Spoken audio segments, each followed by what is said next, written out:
सुप्रभात। मेरे प्यारे प्यारे बच्चों, मेरे प्यारे बच्चों, आज हम पढ़ेंगे बिहारी लाल को। जैसा कि हमने इसके पहले भी बिहारी का जो भक्ति है उसको हमने पढ़ा दिया है, और हम आज पढ़ेंगे प्यारे बच्चों बिहारी लाल के नीति के दोहे।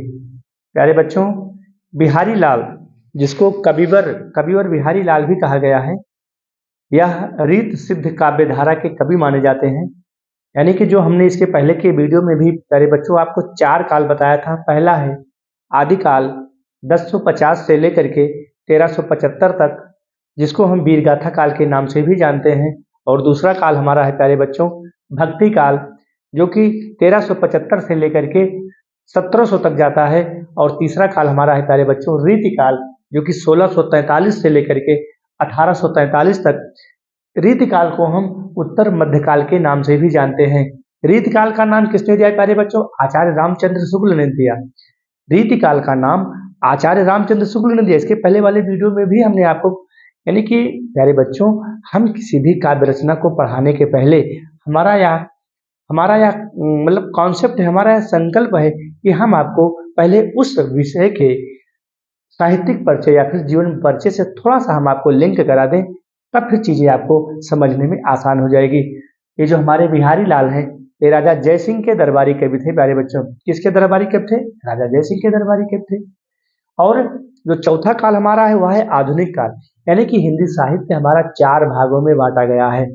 पहला काल है प्यारे बच्चों जिसको हम आदिकाल कहते हैं, और उसको वीरगाथा काल के नाम से भी जाना जाता है, जिसमें पृथ्वीराज का जो चंद्रवरदायी है, रासो ग्रंथ लिखे गए, ठीक है। उसीलिए उसका नामकरण आचार्य रामचंद्र शुक्ल ने 1050 से लेकर के 1375 ईस्वी रखा है। दूसरा काल हमारा आता है प्यारे बच्चों भक्ति काल। भक्ति काल 1375 से लेकर के 1700 ईस्वी तक। तीसरा काल हमारा आता है रीतिकाल। रीतिकाल को हम उत्तर मध्यकाल के नाम से भी जानते हैं। रीतिकाल की संज्ञा किसने प्रदान की? आचार्य रामचंद्र शुक्ल ने प्रदान की। चौथा काल प्यारे बच्चों हमारा आता है आधुनिक काल। आधुनिक काल भी हमारा बढ़ जाता है छायावाद और छायावाद उत्तर में बढ़ जाता है। छायावाद में हमारे जो कवि हैं वो जैसे पंत है, प्रसाद है, निराला है, महादेवी वर्मा है, ये हमारे छायावादी कवि हैं। और जो हमारा आधुनिक युग है वह प्रगतिवाद, प्रयोगवाद और नई कविता का एक 3 भागों में बढ़ता है प्यारे बच्चों। जो हमारा आधुनिक युग है, ठीक है, आधुनिक युग प्रगतिवाद, प्रयोगवाद और नई कविता का युग, और इसी में भारतेंदु और द्विवेदी युग भी आ जाता है आधुनिक काल में। तो हमने आपको 4 कालों का कॉन्सेप्ट भी क्लियर करा दिया। रीति काल को प्यारे बच्चों उत्तर मध्यकाल के नाम से भी जाना जाता है। किसने कहा? आचार्य रामचंद्र शुक्ल ने कहा। और प्यारे बच्चों रीति काल को अलंकृत काल भी कहा जाता है। रीति काल को अलंकृत काल भी कहा जाता है। इसको किसने कहा? वो मिस्र बंधुओं ने कहा था। यानी कि रीति काल को अलंकृत काल मिस्र बंधुओं ने कहा था, ठीक है। तो प्यारे बच्चों, जो हमारे रीतकालीन कवि बिहारी हैं, इनका जन्म ग्वालियर में हुआ था, ठीक है। कब हुआ था? 1595 ईस्वी में ग्वालियर में हुआ था। जो ग्वालियर इस समय हमारे ख्याल से मध्य प्रदेश में है। हाँ, ग्वालियर मध्य प्रदेश में है। 1595 ईस्वी में हुआ था, और ये राजा जयसिंह के दरबारी कवि थे, ठीक है।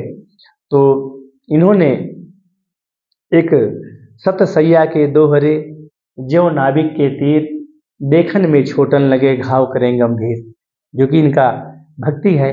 तो आज हम पढ़ते हैं प्यारे बच्चों नीति के दोहे। किताब सब लोग अपने सामने रख लीजिएगा। हमने भी बुक अपने सामने रखा है प्यारे बच्चों। पहला इनका जो नीति का दोहा है वह है, दुसाह दुराज प्रजान को, ज्यों न बढ़े दुख। द्वंद्व माने होता है लड़ाई झगड़ा युद्ध, जिसको द्वंद्व कहा गया, मल्ल युद्ध। तो दुसाह दुराज प्रजान को, दुसाह माने होता है अगर एक राज्य में 2 राजा, यानी कि एक राज्य में 2 राजा नहीं रह सकते, उनकी प्रजा की देख रेख, प्रजा का संचालन वह नहीं कर सकते हैं। क्यों नहीं कर सकते? जिस प्रकार से एक म्यान में 2 तलवारें नहीं रह सकती, उसी प्रकार से एक प्रांत में या एक क्षेत्र में 2 राजा नहीं रह सकते। वही है कि दुसाह दुराज प्रजान को, प्रजान कहा गया है प्रजा को, यानी कि प्रजा के कष्ट को समझने के लिए, प्रजा के दुख को, प्रजा के दर्द को समझने के लिए जिस प्रकार से एक ही राजा का आवश्यक होना जरूरी है, दो राजा का होना जरूरी नहीं है। क्यों? क्यों न बढ़े दुख दंड। अगर दो राजा हो जाएंगे तो उस प्रजा का दुख, उस प्रजा का कष्ट, दुख, क्लेश, द्वंद यानी कि आपसी युद्ध की स्थिति बढ़ जाएगी। आपसी युद्ध की स्थिति, भाई पहले युद्ध इसीलिए तो होते थे, एक राजा दूसरे राज्य पर चढ़ाई करते थे, क्योंकि उसके भी राज्य क्षेत्र को जीत करके हम अपने क्षेत्र में मिला लेंगे तो अपनी प्रजा को हम और सुख सुविधा मुहैया करा सकते हैं। पहले जब बाबर का समय था, मुगल शासक थे, जितने भी शासन मुगल जितने भी मुगल समय में जितने भी शासक थे, वह सब एक राज्य से दूसरे राज्य को लड़ करके, जीत करके, सारा धन, सारा वैभव ले करके अपनी प्रजा के पालन पोषण के लिए यहाँ से ले जाते थे। तो अधिक अंधेरो जग करत अधिक अंधेरो जग करत मिल मावस रविचंद्र। जिस प्रकार से पूर्णिमा में या पूर्णिमा के समय जिस प्रकार से, जैसे रवि माने सूर्य होता है, जिसे रवि और चंद्रमा यानी कि सूर्य और चंद्रमा का प्रकाश जब इकट्ठा हो जाता है, जैसे मान लीजिए सूर्य भी प्रकाश देता है, चंद्रमा भी प्रकाश देता है। ध्यान देना प्यारे बच्चों, प्रकाश सूर्य भी देता है और प्रकाश चंद्रमा भी देता है, लेकिन वही प्रकाश, वही चंद्रमा अगर दिन में सूर्य को घेरने की कोशिश कर ले तब अंधेरा छा जाता है। यानी कि दो प्रकाश जब आपस में टकराते हैं तब अंधेरे की स्थिति पैदा हो जाती है। वही है अधिक अंधेरो जग करत मिल, यानी कि जब मिलते हैं आपस में कौन, मावस रविचंद्र, पूर्णिमा या अमावस्या के समय, अमावस्या के समय मावस कहा गया है अमावस्या को। जैसे एक महीना में दो पक्ष होते हैं, शुक्ल पक्ष, कृष्ण पक्ष, 15-15 दिन के दो पक्ष होते हैं। तो ये पहले शुक्ल पक्ष, फिर कृष्ण पक्ष, शुक्ल पक्ष, कृष्ण पक्ष, शुक्ल पक्ष, फिर ऐसे आता जाता रहता है। यानी कि अमावस्या के समय जब चंद्रमा सूर्य के को घेरने की कोशिश करता है तो उस समय अंधेरा छा जाता है। ठीक उसी प्रकार से जिस प्रकार से एक राज्य में, एक प्रांत में दो राजा निवास नहीं कर सकते, क्योंकि अगर दो राजा निवास करेंगे दो मत होगा, जब दो मत होगा तो वहाँ की प्रजा को दुख होगा, कष्ट होगा, दर्द होगा, पीड़ा होगा, तमाम सारी चीजें उसके ऊपर आ जाएंगी। दूसरे में हम आते हैं प्यारे बच्चों, बसय बुराई जासु तन।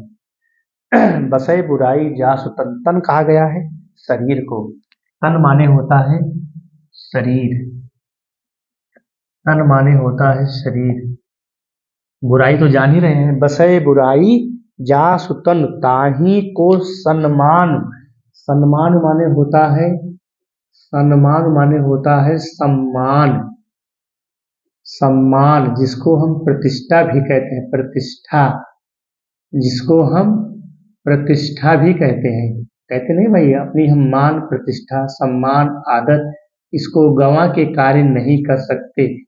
तो सम्मान माने होता है सम्मान, जिसको हम प्रतिष्ठा भी कहते हैं, प्रतिष्ठा।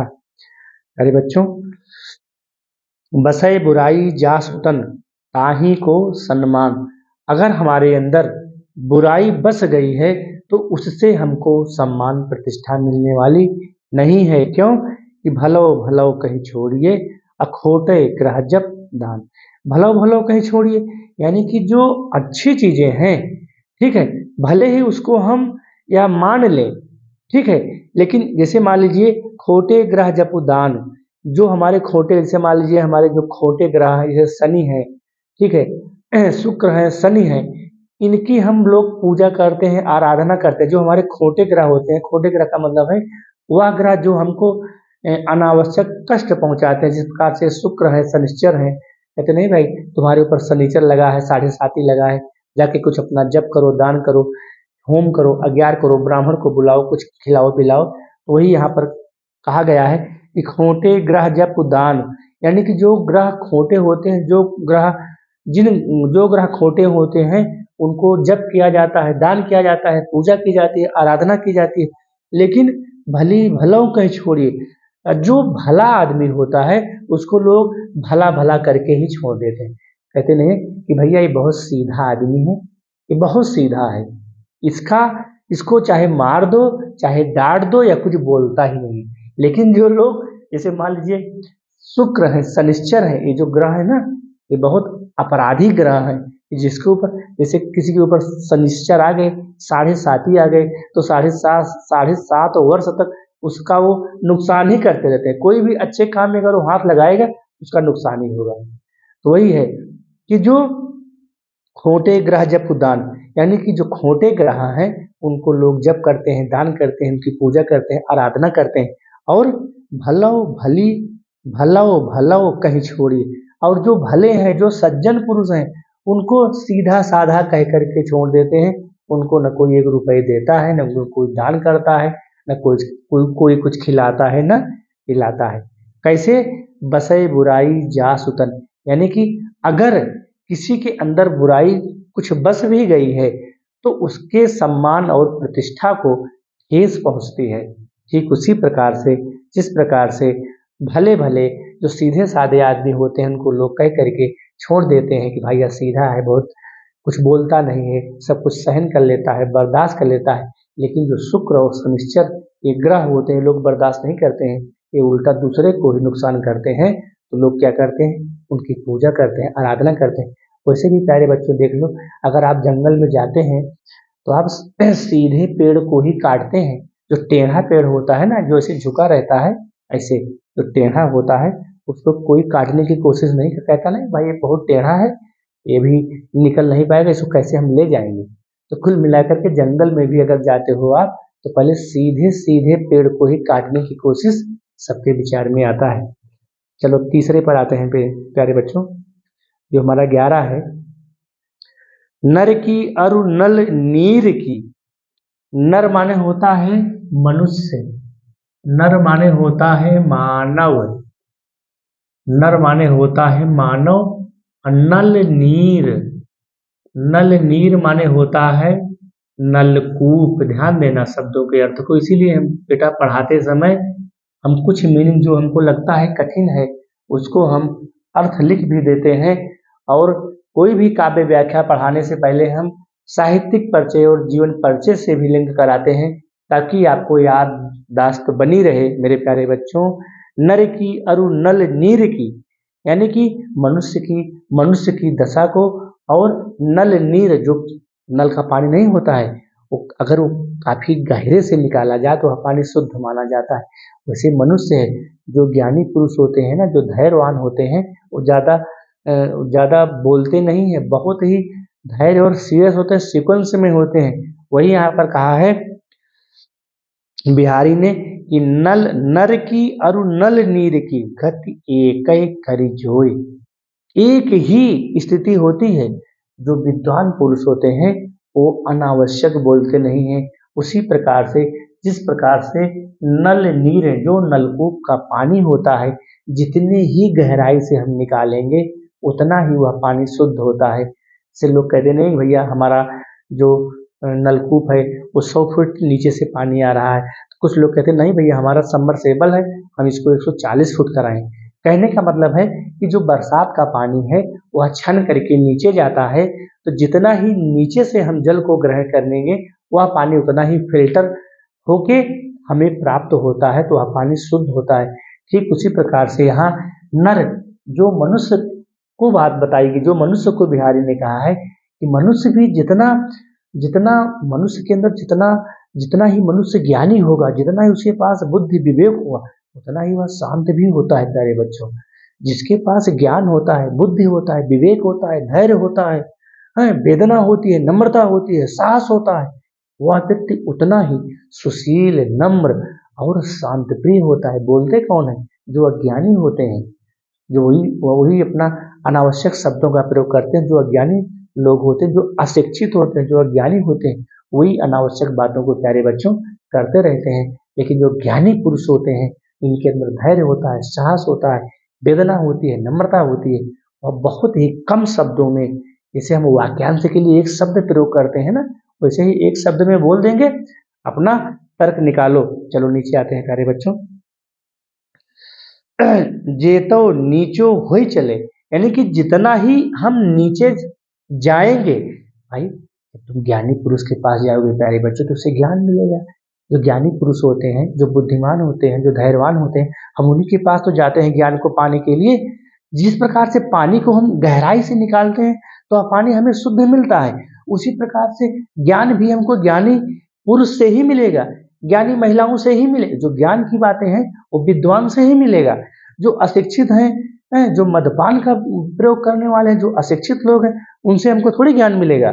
वही यहाँ पर कहा है बिहारी ने कि जे तो नीचो होई चले, हम जितना ही नीचे जाएंगे अते तो ऊंचे हो, यानी कि उतना ही हमें ऊंचाई की चीजें, यानी कि अच्छी चीजें, ज्ञान की चीजें हमें मिलेंगी।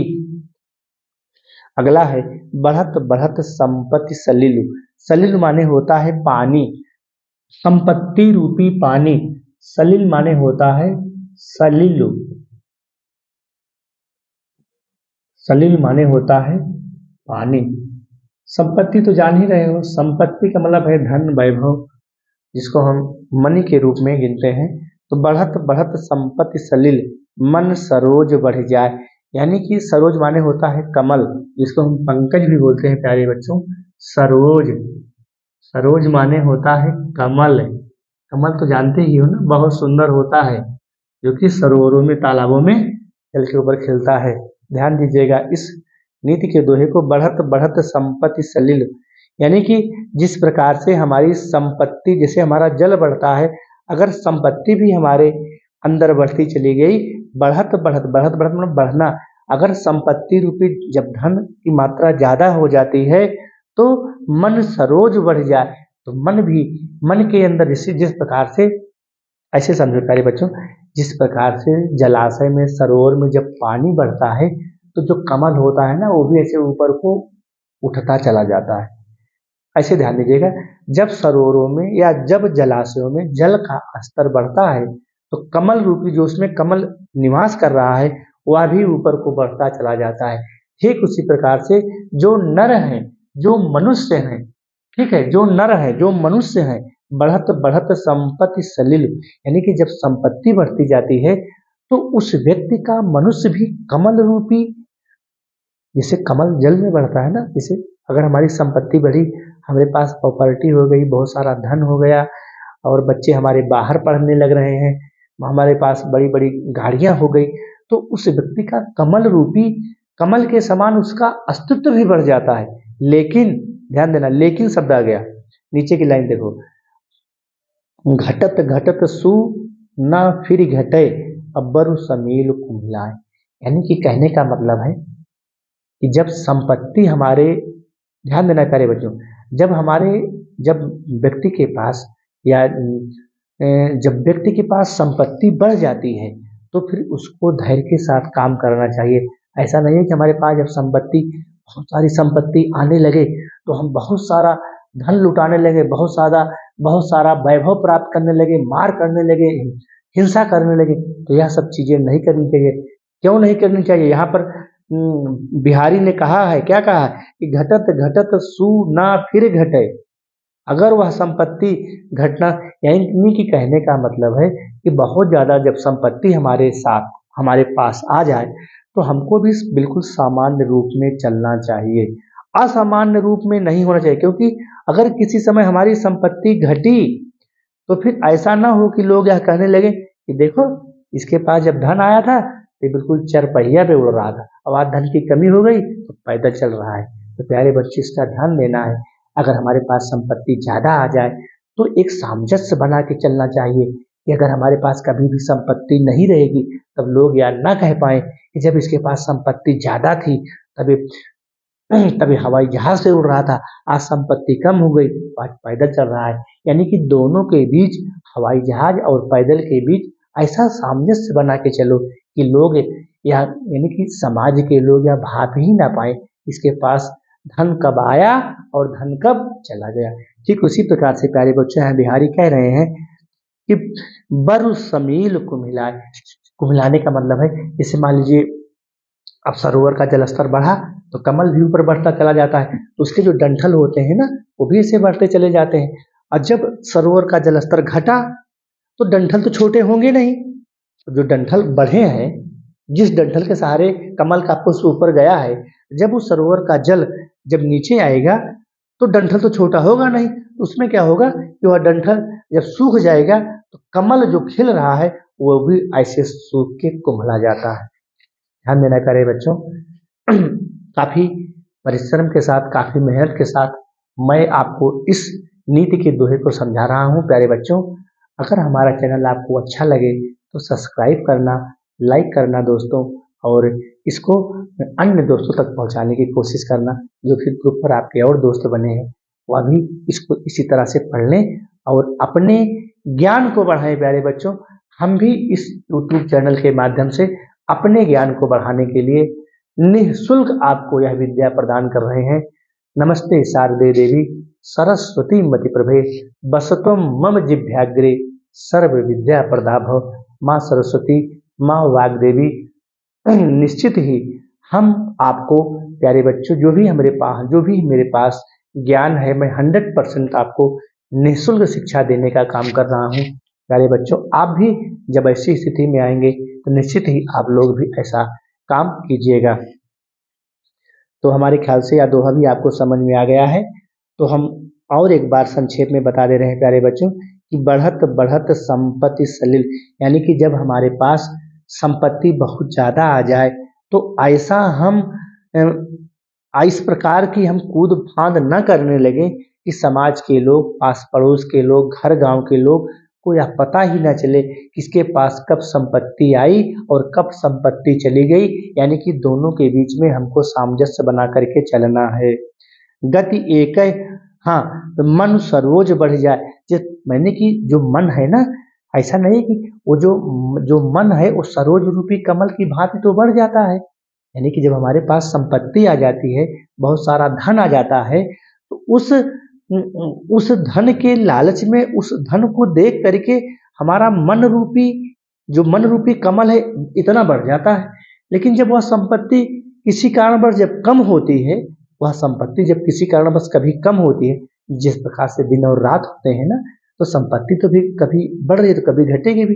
लेकिन जब वह संपत्ति कम होती है तो फिर जो मन की ज्वाला है वह फिर कम नहीं हो पाती, क्योंकि जब मन तो बढ़ा हुआ है और संपत्ति कम हो गई तो फिर जो मन की बढ़ी हुई ज्वाला है वह कम नहीं हो पाती। तो फिर वही जगह पर सामंजस्य प्यारे बच्चों नहीं बन पाता है। वही बिहारी ने लिखा है, क्या लिखा है कि घटत घटत सुन फिर घटे। यानी कि जब सरोवर का जल, जैसे मान लीजिए सरोवर का जल का लेवल जब बढ़ जाता है तो कमल भी ऊपर चला जाता है, और जब सरोवर का जल अचानक घटा तो जो उसका डंठल है ना कमल के पुष्प का, वह सूखने लगता है और सूख करके वैसे मुरझा जाता है, कमल नीचे गिर जाता है। तो हम चलते हैं प्यारे बच्चों 13 पर। जो चाहत चटक न घटे मैलो होई न मित्र। यानी कि ऐसा मित्र माने होता है मित्र है, यानी कि जो हमारी चाहत है, जो हमारी इच्छा है, अगर हम चाह रहे हैं कि हमारे शरीर की चटक, हमारे व्यक्तित्व का विकास घटने न पाए। ध्यान देना प्यारे बच्चों, जो चाहत माने होता है इच्छा, प्रेम, चटक यानी कि दिखायापन। यानी कि अगर हम चाहते हैं कि हमारा प्रेम, हमारी प्रतिष्ठा, यह सब चीजें, हमारा प्रेम प्रतिष्ठा, हमारी यह सारी चीजें ना घटें, तो मैलो होई न मित्र, यानी कि मित्र भी गंदा नहीं होना चाहिए। राजस न छुआइए तब नेको चिकनोचित। यानी कि रज माने होता है धूल। जिस प्रकार से यानी कि राजा के अंदर कोई किसी भी प्रकार का धूल छल कपट नहीं होना चाहिए, उसका चित्त बिल्कुल चिकना होना चाहिए, तभी वह राजकाज अच्छा सा देख सकता है। राजस न छुआ, यानी रज माने होता है धूल, राजस माने होता है राजा।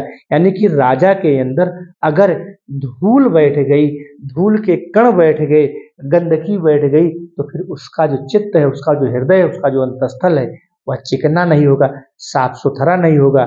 ठीक है, क्यों? क्योंकि जो चाहत चटक न घटे।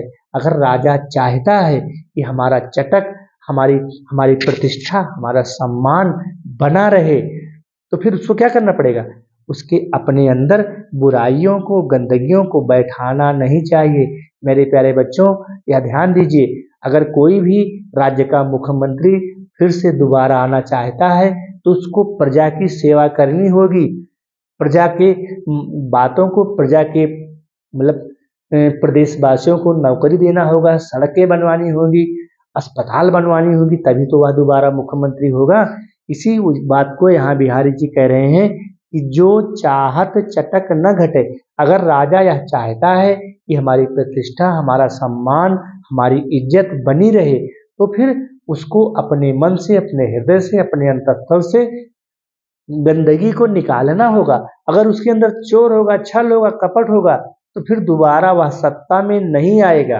कहने का मतलब है कि राजा को न्यायप्रिय होना चाहिए, राजा को प्रजा के साथ ईमानदारी से काम करना चाहिए, तो प्रजा जो है उसको फिर दोबारा सत्ता में आने के लिए आहूत करेगी।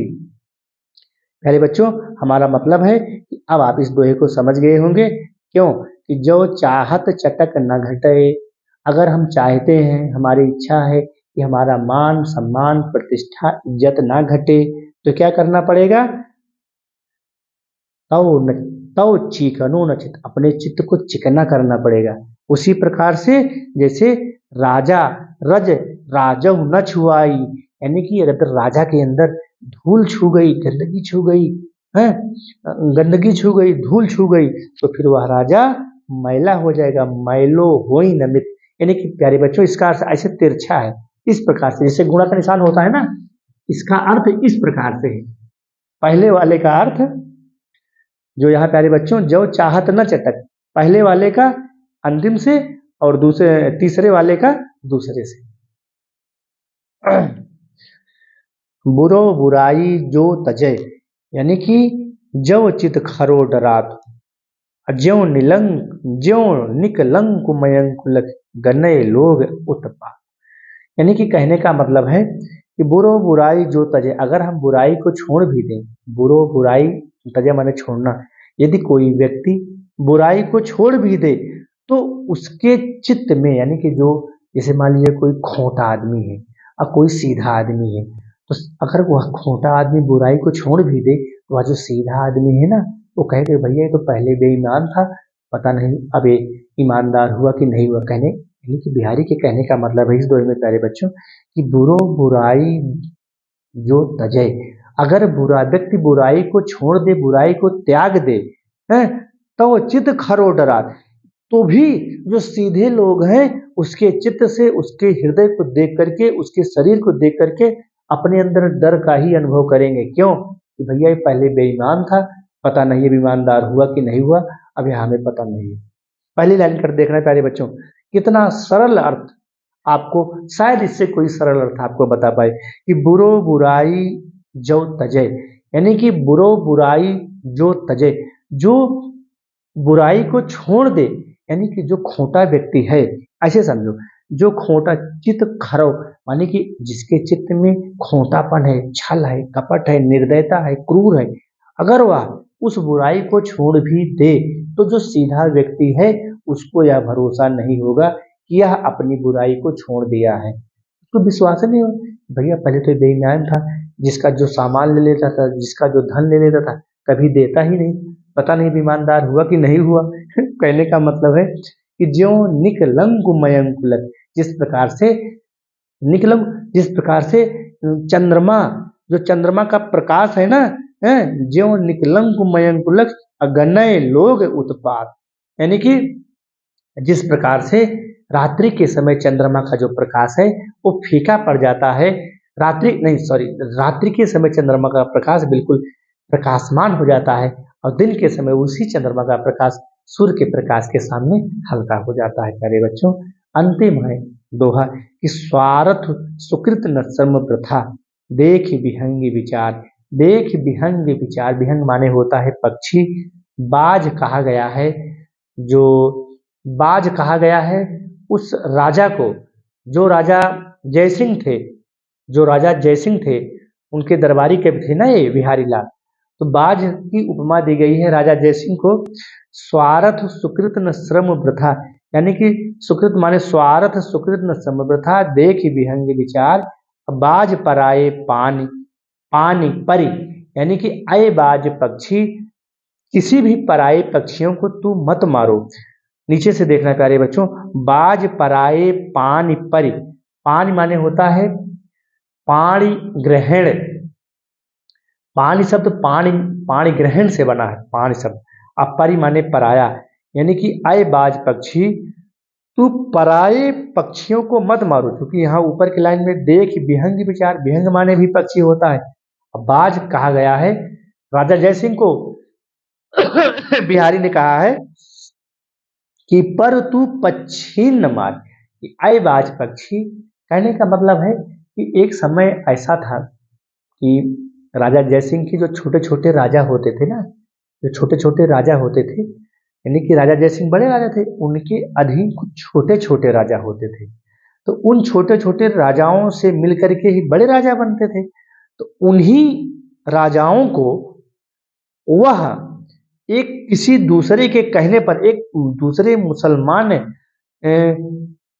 राजा के कहने पर राजा जय सिंह, ध्यान देना प्यारे बच्चों, यानी कि एक जो था मुसलमान या जो एक मुस्लिम राजा था, उसके कहने पर जो राजा जयसिंह थे अपने अधीनस्थ जो छोटे छोटे कबीली, यानी कि जो छोटे छोटे कबीली राजा थे, उनको वो हड़पना चाहते थे। तो उसी दोहे को लिख करके वो बिहारी लाल ने राजा जयसिंह के पास भिजवाया कि भैया क्या करो, आप बाज पक्षी के समान हैं, यानी कि आप बाज पक्षी के समान हैं, आप इन छोटे छोटे राजाओं को मत मारिए।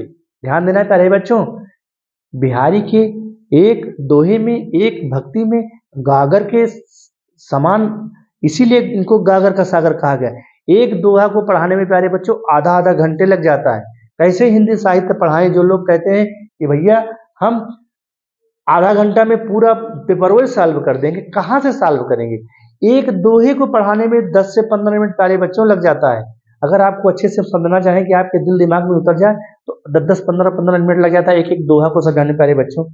वही यहाँ पर कहा गया है कि बाज पराये पानीपत। बाज कहा गया है राजा जयसिंह को, क्योंकि यह दोहा जब राजा जयसिंह छोटे छोटे राजाओं को मार करके, हड़प करके अपने राज्य में उस मुसलमान शासक के कहने पर यह काम कर रहे थे, तो यहाँ पर बिहारी लाल ने इसी दोहे को लेकर के राजा जयसिंह के पास भिजवाया और कहा कि अय राजा जयसिंह, आप उस बाज पक्षी के समान हैं, यानी कि आप पक्षियों के राजा हैं, आप उन छोटे छोटे पक्षियों को मत मारो।